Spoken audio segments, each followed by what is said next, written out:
নমস্কার, শুভ সকাল সবাইকে। আশা করছি সবাই অনেক ভালো আছেন। আর পূজাস ব্লগের নতুন একটা ভিডিওতে আপনাদের সবাইকে অনেক স্বাগত। তো সকাল হয়ে গিয়েছে, সকালে উঠে ব্যস্ততা শুরু। তো সকালে আমি তাড়াতাড়ি করে ঘুম থেকে উঠে বিছান তুলে নিলাম।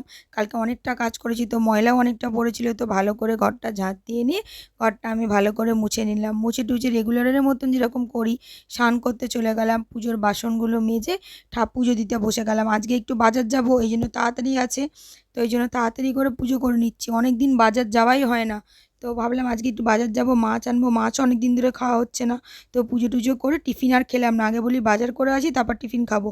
তো এই যে বাজারে বেরোতে দেখলাম, আমি তো অবাক, রাস্তা দেখি পুরো ভালো।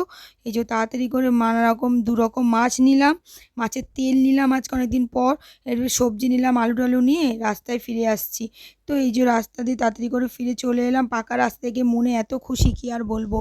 বাড়িতে এসেই আগে বলি টিফিনটা পরে করব, আগে আমি ওয়াশিং মেশিনে জল ভরতে দিলাম, জামা কাপড় কাচতে হবে সেই জন্য।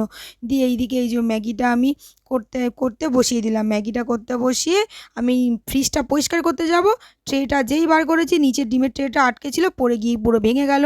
কত প্রায় 8-10টা ডিম পুরো একদম আমার গেল নষ্ট হয়ে। তো তারপরে কি করব, আর মনে একটু দুঃখ দুঃখ লাগলো, এত খুশি ছিলাম একটু দুঃখ হয়ে গেলাম। তো দুঃখ হয়ে যাওয়ার পরে ভাবলাম কি আর কিছু করার নেই, মাছগুলো তাড়াতাড়ি করে ধুয়ে নিলাম। মাছের তেলটা নিয়ে এসেছিলাম, ধুয়ে নিলাম। মাছের ডিম খেতে ভালোবাসি না, তবু মাছের ডিমটা দিয়েছে, কি করব, একদিন একটা রান্না করে নেব। তো তারপরে এই যে চিংড়ি মাছ, এইটা হচ্ছে আমার সবচেয়ে কষ্টের ব্যাপার, কারণ আমার নখ নেই।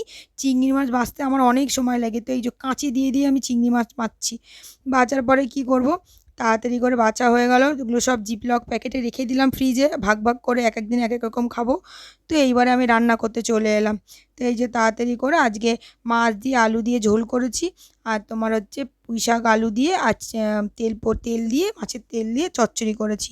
অনেক দিন ধরে মাছ খাবো খাবো করে যাওয়াই হয় না, যেহেতু রাস্তাটা ভাঙা ছিল, তো আমি আর যেতাম না কষ্ট করে, এত কষ্ট করে এমনিতেই পেটে পুরো ব্যথা হয়ে যায় ওই রাস্তা দিয়ে যেতে গিয়ে। তো এই জন্য আজকে তাও ভাবলাম কি যাই, কিন্তু রাস্তা ভালো হবে সেটা আমি জানতাম না, এমনিই গিয়েছিলাম।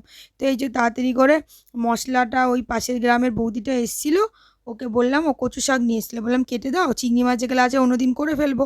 তো ওকে দিয়ে আদা রসুনটা ছাড়িয়ে নিয়েছিলাম, আমার একটু বসে বসে এখন কাজ করতে কষ্ট হচ্ছে, এই জন্য ও আদা রসুনটা ছাড়িয়ে দিল।